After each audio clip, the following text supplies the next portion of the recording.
आज के युग में हम सभी को मिलकर अर्थ डे और पृथ्वी बचाओ का संकल्प हम सबको लेना है। आज के इस व्यस्त दुनिया में किसको फुर्सत है कि दुनिया कहाँ किस स्थिति में है, किसी को कोई लेना देना नहीं है। लोग अपनी दिनचर्या में मस्त है, क्या कर रहे हैं, क्या उनके हाथों से क्या किस प्रकार से देश के प्रति कुछ नुकसान हो रहा है, उनको कुछ पता नहीं है। बढ़ते प्रदूषण हालात, वृक्ष कटते हुए और जिस प्रकार से ईंधन की खपत ज़्यादा होना, और अब तो एक नया और हमारे सामने विषय आ गया कि बिजली की बहुत ज़्यादा जरूरत पड़ गई। देश में अब बिजली का जो है अब फिर एक बार दौर शुरू होने वाला है। पूरे विश्व में कहीं न कहीं किसी न किसी बात को लेकर युद्ध होता रहता है।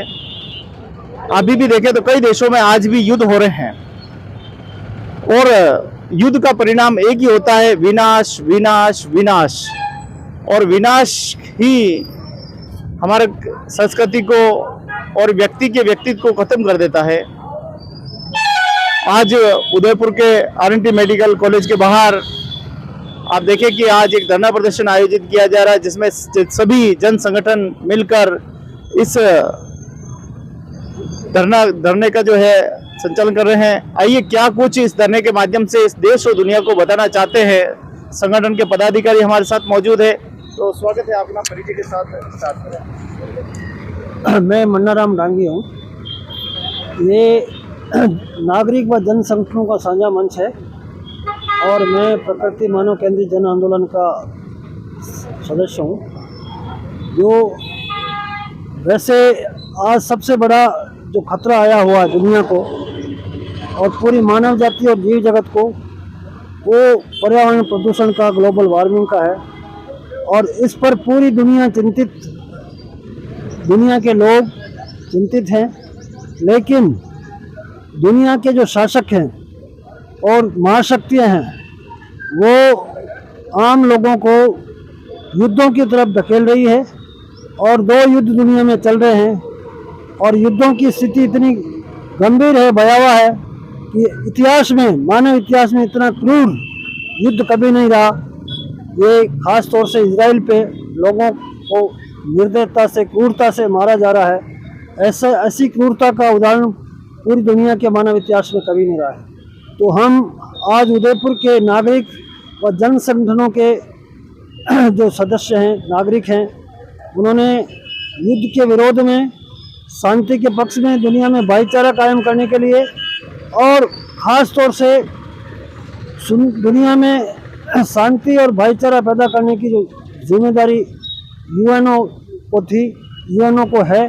तो यूएनओ की जो जनरल बॉडी है वो एक कारगर डेमोक्रेटिक संगठन जरूर है, लेकिन इसके जो पावर हैं वो सुरक्षा परिषद को दे रखे हैं और सुरक्षा परिषद के जो 5 जो वीटो पावर हैं वो ही युद्ध के वाहक हैं।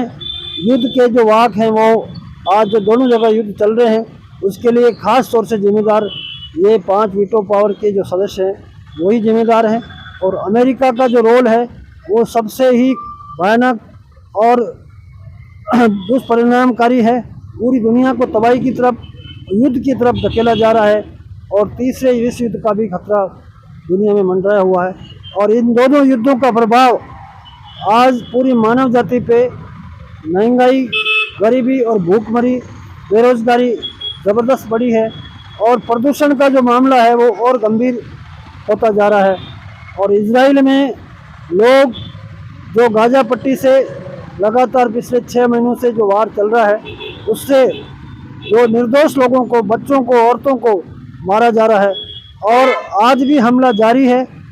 और जो विस्थापित लोग हैं उनके ऊपर मतलब आक्रमण किया जा रहा है। ये तो मतलब इतिहास में, मानव इतिहास में कभी नहीं रहा।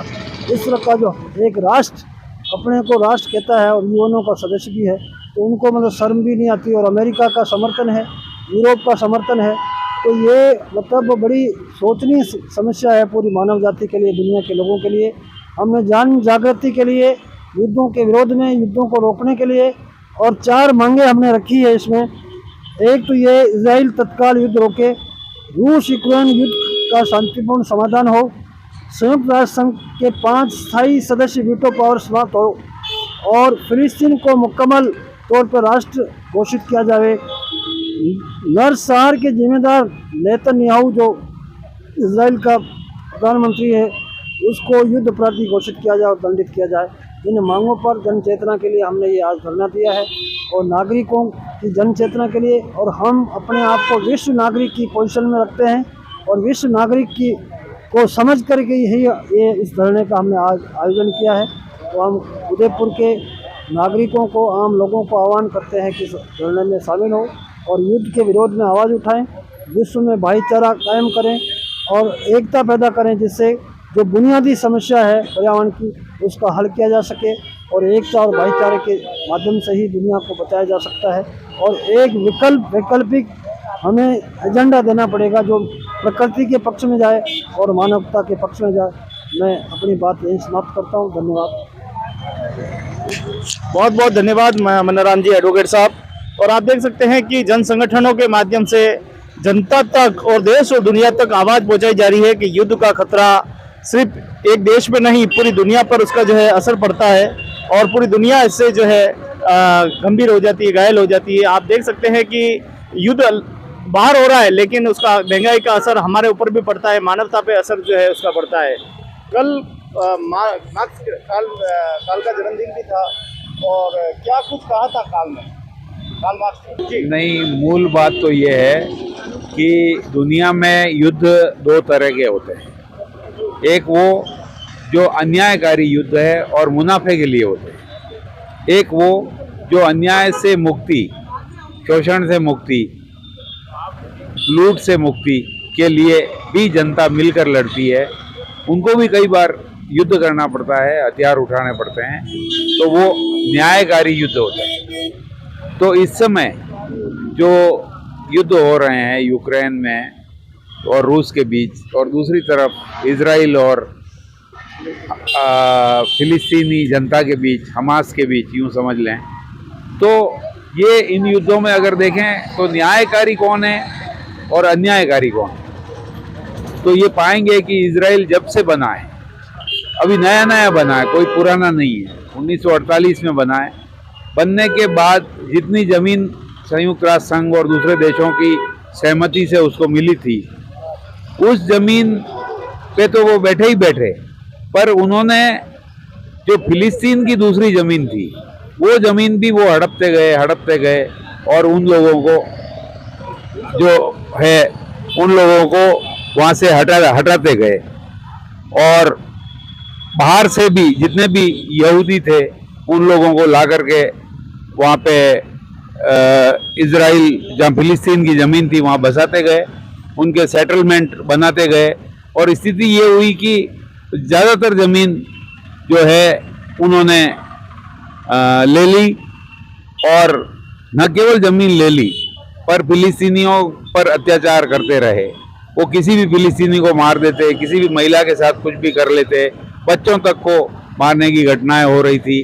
तो ये विरोध कोई 75 साल से लगातार चल रहा था और झड़पें आए दिन होती रहती थी और इजराइल उनको सेटल करता था और फिलिस्तीनियों को मारता था। पूरी दुनिया ये समझती कि फिलिस्तीनी लोग गड़बड़ है, पर अब ये 7 अक्टूबर के बाद निसंदेह उस दिन हमला हुआ और उस हमले में जो लोग वापस आ रहे थे, तो कई लोगों का कहना यह है कि इजरायली हेलीकॉप्टरों ने ही लोगों को मारा था और बताया ये कि हमास वालों ने मारा। उसके बाद उन्होंने ये भी बदनामी करने की कोशिश की कि हमास के जो लोग हैं वो महिलाओं को ले गए और उनके साथ बलात्कार किया और ये सब। तो ये सब झूठ साबित हुआ बाद में, जब उनके कैदियों को छोड़ा गया और कैदियों ने खुश होकर के कहा कि हमें बहुत अच्छा रखा गया। एक कैदी तो ऐसी थी कि जिसका कुत्ते का पिल्ला था, उस पिल्ले को भी उसके साथ उन्होंने बचा के रखा, प्यार से रखा, और जब छोड़ा तब पिल्ला भी छोड़ा। तो इससे लोगों के समझ में आया कि इजराइल जो है वो दुनिया में झूठ फैला रहा है। और इस वक्त जो हालत है वो ये है कि 32,000 से ज़्यादा लोग मर गए हैं, हजारों लोग मलबे में ढेर में पड़े हुए हैं और ऊपर से हवाई हमले हो रहे हैं। 90% गाजा शहर जो है पूरी तरह से बर्बाद हो गया है और सारे लोगों को राफा में खिसका दिया गया है, जहां वो टेंट सिटी बना करके रह रहे हैं। खाने का, रमज़ान के महीने में भी खाने के लिए कुछ नहीं है, पीने के लिए पानी नहीं है और अस्पताल में अभी 3 बच्चों के मरने की खबर आई है, जिसमें ये भी है कि वो तीनों बच्चे, उनको एक बूंद पानी भी नहीं मिला। और दूसरी तरफ जो यरूशलेम की मस्जिद है उसमें नमाज पढ़ने के लिए भी लोगों को जाना। ये तो अपनी अपनी धार्मिक स्वतंत्रता का सबको अधिकार है, कोई किसी को रोक नहीं सकता है। तो ये जो युद्ध हो रहा है इस वक्त वो एक किस्म का अन्यायकारी युद्ध है, और हमास जो लड़ रहा है वो न्यायकारी युद्ध है, जनता के पक्ष का युद्ध है। इसी तरह हम चाहते हैं कि ये युद्ध समाप्त हो, सीज फायर हो, लोगों को खाने पीने के लिए मिले। और एक और बात इसमें यह है कि जो अमेरिका लोकतंत्र की बात करता है, मानवता की बात करता है, न्याय की बात करता है, वो अमेरिका पूरी तरह से, अमेरिका का जो बाइडेन रिजीम है वो पूरी तरह से नेतन्याहू के साथ है।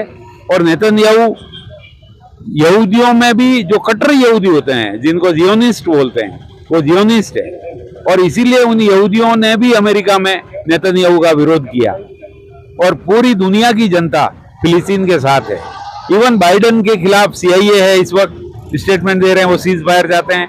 पेंटागन है, वो सीज फायर जाता है। लोग है, वो सीज फायर जाते हैं। परंतु बाइडेन लगा हुआ है और अभी भी गाजा पट्टी पे आके और अपना एक पोर्ट बनाना चाहते हैं और बहाने बना रहे हैं कि ये इससे सामान पहुंचाएंगे। तो ये जो अन्यायकारी है, इजराइल, युद्ध रोकना चाहिए और लोगों की जीत होनी चाहिए। और फिलिस्तीन जो देश है उसके ऊपर जो अब तक संयुक्त राष्ट्र संघ ने 28 प्रस्ताव पारित किए, और संयुक्त राष्ट्र संघ ने यह भी कहा कि नरसंहार हो रहा है, तो नरसंहार के दोषी जो भी रिजीम है, इजराइल नेतन्याहू रिजीम, उसको सजा मिलनी चाहिए।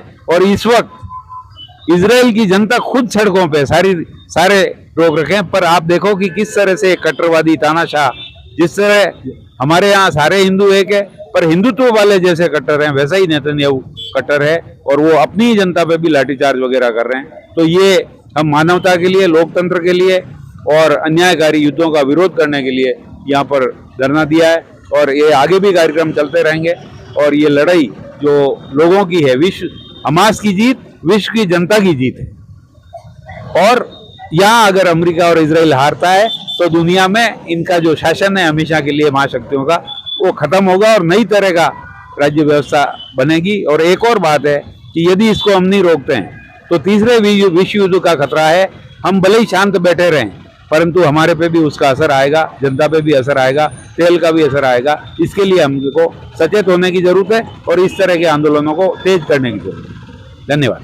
बहुत बहुत धन्यवाद PS पालीवाल साहब। और हम आपको बता दें कि पूरे देश और दुनिया को अगर बचाना है तो पृथ्वी को बचाना जरूरी है। पृथ्वी तभी बची रहेगी जब मानव बचा रहेगा। मानव भी आपस में अगर युद्ध कर करके लड़ के और बम डाल के एक दूसरों पे मर गए तो मानवता ही खत्म हो जाएगी। इसकी वकालत हमेशा भारत करता आया है और भारत हमेशा अग्रणी रहा है मानवता की दृष्टि से, सामाजिक, धार्मिक, राजनीतिक हर दृष्टि से भारत ने वकालत की है।